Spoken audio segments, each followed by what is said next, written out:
Olá, graça e paz em nome de Jesus. Hoje é o 255º dia de leitura da Bíblia na ordem cronológica dos acontecimentos. Cefas veio a Antioquia e comia com os gentios. Quando chegaram alguns da parte de Tiago, ele começou a afastar-se e, por fim, separou-se, temendo-os da circuncisão. Alguns indivíduos que foram da Judéia para Antioquia ensinavam aos irmãos: se vocês não forem circuncidados segundo o costume de Moisés, não podem ser salvos. Saulo resistiu a Cefas face a face, porque, juntamente com os demais judeus, se fizeram hipócritas, tornando-se repreensíveis, a ponto de o próprio Barnabé ter se deixado levar pela hipocrisia deles. Saulo, vendo que não procediam corretamente segundo a verdade do Evangelho, disse a Cefas na presença de todos: se você, que é judeu, vive como gentio e não como judeu, por que quer obrigar os gentios a viverem como judeus? Tendo surgido um conflito e grande discussão de Paulo e Barnabé com eles, foi resolvido que esses dois e mais alguns fossem a Jerusalém, aos apóstolos e presbíteros, para tratar desta questão. Encaminhados, pois, pela igreja, atravessaram as províncias da Fenícia e Samaria e, narrando a conversão dos gentios, causaram grande alegria a todos os irmãos. Quando chegaram a Jerusalém, foram bem recebidos pela igreja, pelos apóstolos e pelos presbíteros, a quem relataram tudo o que Deus havia feito com eles. Mas alguns membros do partido dos fariseus que haviam crido se insurgiram, dizendo: é necessário circuncidá-los e ordenar-lhes que obedeçam à lei de Moisés. Então os apóstolos e os presbíteros se reuniram para examinar a questão. Havendo grande debate, Pedro tomou a palavra e disse: irmãos, vocês sabem que desde há muito Deus me escolheu entre vocês para que da minha boca os gentios ouvissem a palavra do Evangelho e crescem. E Deus, que conhece os corações, lhes deu testemunho, concedendo o Espírito Santo a eles, como também o havia concedido a nós. E não estabeleceu distinção alguma entre nós e eles, purificando-lhes o coração por meio da fé. Agora, pois, por que vocês querem tentar a Deus, pondo sobre o pescoço dos discípulos um jugo que nem os nossos pais puderam suportar, nem nós? Mas cremos que somos salvos pela graça do Senhor Jesus, assim como eles. E toda a multidão silenciou, passando a ouvir Barnabé e Paulo, que contavam quantos sinais e prodígios Deus tinha feito por meio deles entre os gentios. Depois que eles terminaram, Tiago tomou a palavra e disse: irmãos, ouçam o que tenho a dizer. Simão acaba de relatar como, primeiramente, Deus visitou os gentios, a fim de constituir entre eles um povo para o seu nome. Com isso, concordam as palavras dos profetas, como está escrito: depois disso, voltarei e reedificarei o tabernáculo caído de Davi. Reedificarei as suas ruínas e o restaurarei, para que o restante da humanidade busque o Senhor, juntamente com todos os gentios, sobre os quais tem sido invocado o meu nome. Diz o Senhor, que faz estas coisas conhecidas desde os tempos antigos. Por isso, julgo que não devemos perturbar aqueles que, entre os gentios, se convertem a Deus, mas escrever-lhes que se abstenham das contaminações dos ídolos, bem como da imoralidade sexual, da carne de animais sufocados e do sangue, porque Moisés tem em cada cidade, desde tempos antigos, os que o pregam nas sinagogas, onde é lido todos os sábados. Então pareceu bem aos apóstolos e aos presbíteros, com toda a igreja, eleger alguns homens dentre eles e enviá-los a Antioquia, juntamente com Paulo e Barnabé. Foram eleitos Judas, chamado Barsabás, e Silas, que eram líderes entre os irmãos. Mandaram por eles a seguinte carta: os irmãos, tanto os apóstolos como os presbíteros, aos irmãos gentios em Antioquia, Síria e Cilícia, saudações. Visto sabermos que alguns que saíram de nosso meio, sem nenhuma autorização, perturbaram vocês com palavras, transtornando a mente de vocês, pareceu-nos bem, chegados a pleno acordo, eleger alguns homens e enviá-los a vocês com os nossos amados Barnabé e Paulo, homens que têm arriscado a vida pelo nome de nosso Senhor Jesus Cristo. Portanto, estamos enviando Judas e Silas, os quais pessoalmente lhes dirão as mesmas coisas, pois pareceu bem ao Espírito Santo e a nós não impor a vocês maior encargo além destas coisas essenciais, que vocês se abstenham das coisas sacrificadas a ídolos, bem como do sangue, da carne de animais sufocados e da imoralidade sexual. Se evitarem essas coisas, farão bem, passem bem. Os que foram enviados partiram para Antioquia e, tendo reunido a comunidade, entregaram a carta. Quando a leram, ficaram muito alegres pelo consolo recebido. Judas e Silas, que eram também profetas, consolaram os irmãos com muitos conselhos e os fortaleceram. Tendo-se demorado ali por algum tempo, os irmãos deixaram que voltassem em paz aos que os enviaram, mas pareceu bem a Silas permanecer ali. Paulo e Barnabé demoraram-se em Antioquia, ensinando e pregando com muitos outros a palavra do Senhor. Alguns dias depois, Paulo disse a Barnabé: vamos voltar e visitar os irmãos em todas as cidades nas quais anunciamos a palavra do Senhor, para ver como estão. Barnabé queria levar também João, chamado Marcos, mas Paulo não achava justo levar aquele que tinha se afastado deles desde a Panfilha, não os acompanhando no trabalho. Houve tal desavença entre eles que vieram a separar-se. Então Barnabé, levando consigo Marcos, navegou para Chipre. Mas Paulo, tendo escolhido Silas, partiu, encomendado pelos irmãos à graça do Senhor, e passou pela Síria e Cilícia, fortalecendo as igrejas. Paulo chegou também a Derbe e a Listra. Havia ali um discípulo chamado Timóteo, filho de uma judia crente, mas de pai grego. Os irmãos em Listra e Icônio davam bom testemunho dele.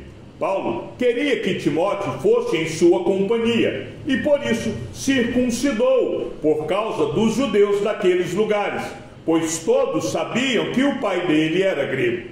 Ao passar pelas cidades, entregavam aos irmãos as decisões tomadas pelos apóstolos e presbíteros de Jerusalém, para que as observassem. Assim, as igrejas eram fortalecidas na fé e dia a dia aumentavam em número. E percorreram a região frígio-gálata, tendo sido impedidos pelo Espírito Santo de pregar a palavra na província da Ásia. Chegando perto de Mísia, tentaram ir para Bitínia, mas o Espírito de Jesus não o permitiu. E tendo contornado Mísia, foram a Troade. À noite, Paulo teve uma visão na qual um homem da Macedônia estava em pé e lhe rogava, dizendo: passe a Macedônia e ajude-nos. Assim que Paulo teve a visão, imediatamente procuramos partir para aquele destino, concluindo que Deus nos havia chamado para lhes anunciar o Evangelho. Tendo, pois, navegado de Troade, fomos diretamente para Samotrácia, e no dia seguinte a Neápolis. Dali fomos a Filipos, cidade da Macedônia, primeira do distrito e colônia romana. Nesta cidade permanecemos alguns dias. No sábado saímos da cidade para a beira do rio, onde nos pareceu haver um lugar de oração. E assentando-nos, falamos às mulheres que haviam se reunido ali. Certa mulher, chamada Lídia, da cidade de Tiatira, vendedora de púrpura, temente a Deus, nos escutava. O Senhor lhe abriu o coração para que estivesse atenta ao que Paulo dizia. Depois de ser batizada, ela e toda a sua casa nos fez este pedido: se julgam que eu sou fiel ao Senhor, venham ficar na minha casa. E nos constrangeu a isso. Aconteceu que, indo nós para o lugar de oração, veio ao nosso encontro uma jovem possuída de espírito adivinhador, a qual, adivinhando, dava grande lucro aos seus donos. Seguindo a Paulo e a nós, gritava, dizendo: estes homens são servos do Deus Altíssimo e anunciam a vocês o caminho da salvação. Isto se repetiu por muitos dias. Então Paulo, já indignado, voltando-se, disse ao Espírito: em nome de Jesus Cristo, eu ordeno que você saia dela. E na mesma hora o Espírito saiu. Quando os donos da jovem viram que se havia desfeito a esperança do lucro, agarraram Paulo e Silas e o arrastaram para a praça, à presença das autoridades. E levando-os aos magistrados, disseram: estes homens, sendo judeus, perturbam a nossa cidade, propagando costumes que não podemos aceitar nem praticar, porque somos romanos. Então a multidão se levantou unida contra eles, e os magistrados, rasgando-lhes as roupas, mandaram açoitá-los com varas. E depois de lhes darem muitos açoites, os lançaram na prisão, ordenando ao carcereiro que os guardasse com toda a segurança. Este, recebendo tal ordem, levou-os para o cárcere interior e prendeu os pés deles no tronco. Por volta da meia-noite, Paulo e Silas oravam e cantavam louvores a Deus, e os demais companheiros de prisão escutavam. De repente, sobreveio tamanho terremoto que sacudiu os alicerces da prisão.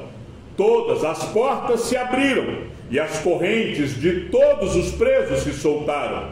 O carcereiro despertou do sono e, vendo abertas as portas da prisão, puxando da espada, ia suicidar-se, pois pensou que os presos tinham fugido.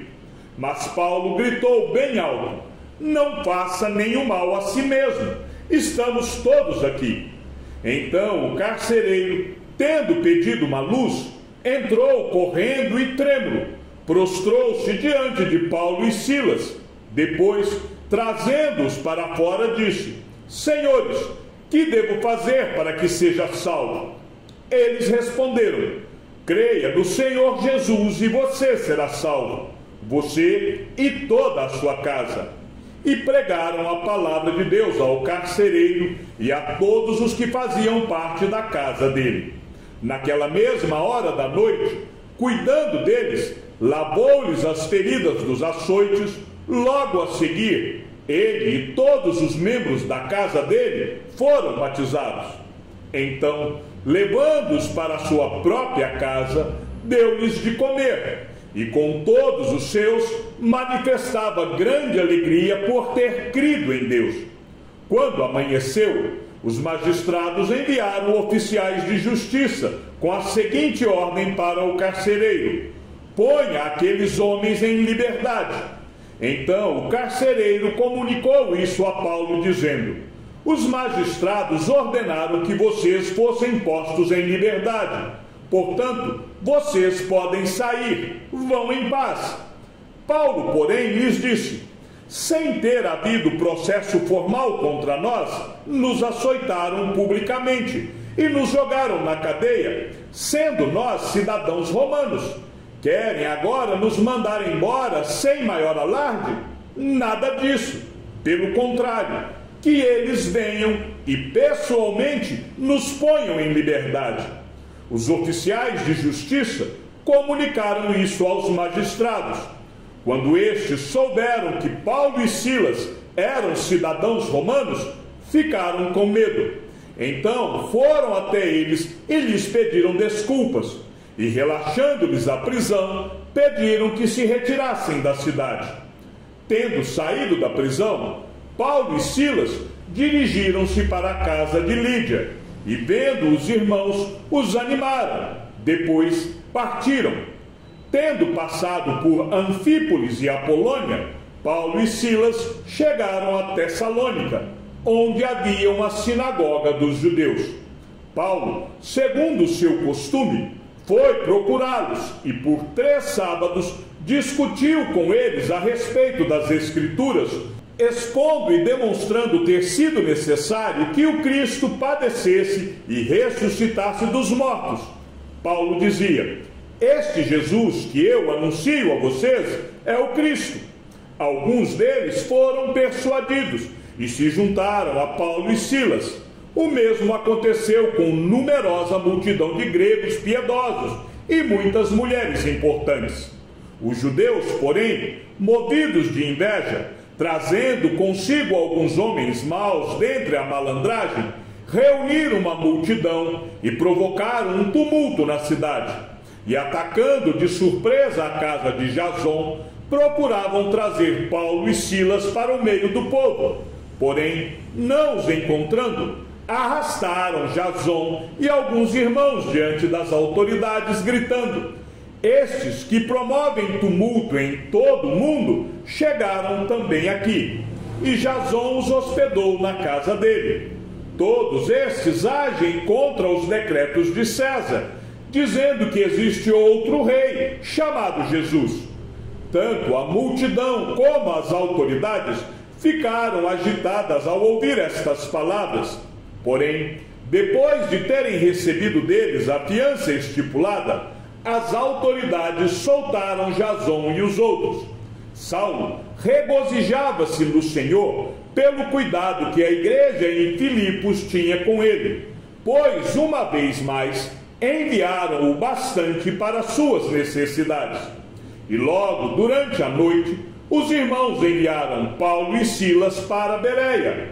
Ali chegados, dirigiram-se à sinagoga dos judeus. Ora, estes de Bereia eram mais nobres do que os de Tessalônica, pois receberam a palavra com toda a avidez, examinando as Escrituras todos os dias, para ver se as coisas eram de fato assim. Com isso, muitos deles creram, mulheres gregas de alta posição social e muitos homens. Mas, logo que os judeus de Tessalônica souberam que a palavra de Deus era anunciada por Paulo também em Bereia, foram lá agitar e perturbar o povo. Então os irmãos fizeram com que Paulo fosse imediatamente para os lados do mar. Porém, Silas e Timóteo continuaram em Bereia. Os responsáveis por Paulo levaram-no até Atenas e regressaram, trazendo ordem a Silas e Timóteo para que fossem encontrá-lo o mais depressa possível. Enquanto Paulo os esperava em Atenas, o seu espírito se revoltava em face da idolatria dominante na cidade.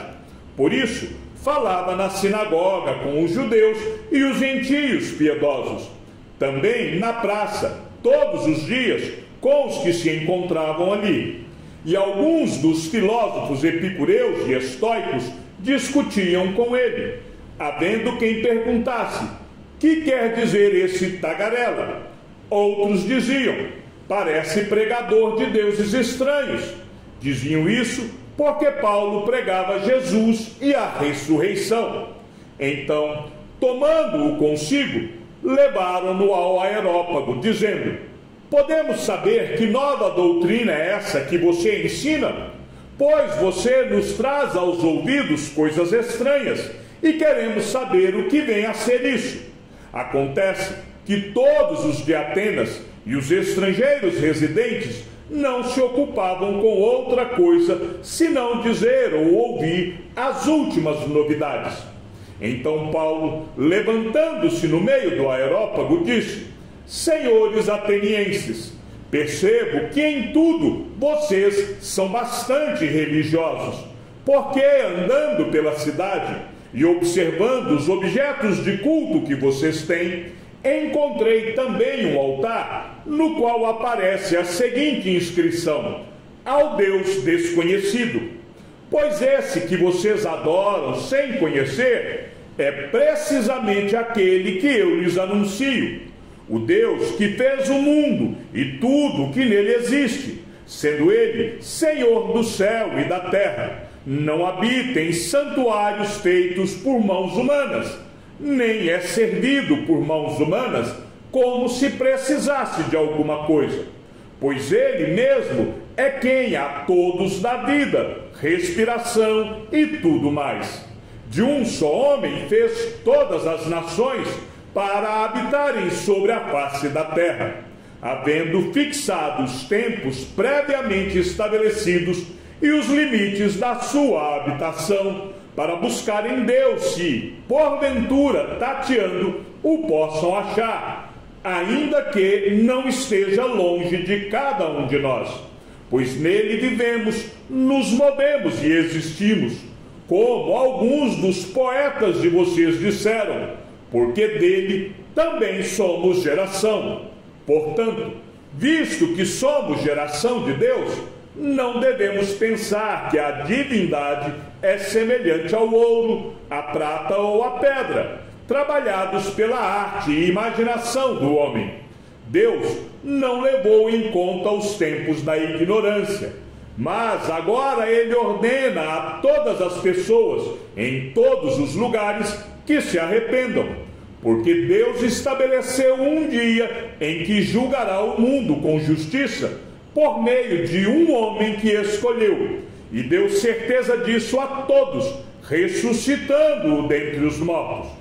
Quando ouviram falar de ressurreição de mortos, uns zombaram, e outros disseram: a respeito disso, ouviremos você em outra ocasião. A essa altura, Paulo se retirou do meio deles. Houve, porém, alguns homens que se juntaram a ele e creram. Entre eles estava Dionísio, o Areopagita, uma mulher chamada Dâmaris, e com eles mais algumas pessoas. Depois disso, deixando Atenas, Paulo foi a Corinto. Lá encontrou um judeu chamado Áquila, natural do Ponto, recentemente chegado da Itália com Priscila, sua mulher, porque o imperador Cláudio havia decretado que todos os judeus deviam sair de Roma. Paulo aproximou-se deles e, como tinham o mesmo ofício, passou a morar com eles e ali trabalhava. O ofício deles era fazer tendas. E todos os sábados Paulo falava na sinagoga, persuadindo tanto judeus como gregos, anunciando-lhes o mistério de Deus sem ostentação de linguagem ou de sabedoria, pregando o Cristo crucificado, escândalo para os judeus, loucura para os gentios. Timóteo regressa de Tessalônica trazendo boas notícias a respeito da fé e do amor daquela igreja. Quando Silas e Timóteo chegaram da Macedônia, Paulo se entregou totalmente à palavra, testemunhando aos judeus que Jesus é o Cristo. Como eles se opuseram e blasfemaram, Paulo sacudiu as roupas e disse-lhes: que o sangue de vocês caia sobre a cabeça de vocês. Eu estou limpo dele, e a partir de agora vou para os gentios. Saindo dali, entrou na casa de um homem chamado Tício Justo, que era temente a Deus. A casa dele ficava ao lado da sinagoga. Crispo, o chefe da sinagoga, creu no Senhor com toda a sua casa. Também muitos dos coríntios, ouvindo, creram e foram batizados. Chegamos ao fim da leitura de nosso 255º dia. Que o Senhor seja com o teu espírito, e que a graça seja com todos os que amam sinceramente a nosso Senhor Jesus Cristo. E ao Deus único e sábio seja dada toda a glória, e que a sua vida seja sempre para mais em Cristo Jesus. Um forte abraço e até amanhã, se assim o Senhor nos permitir.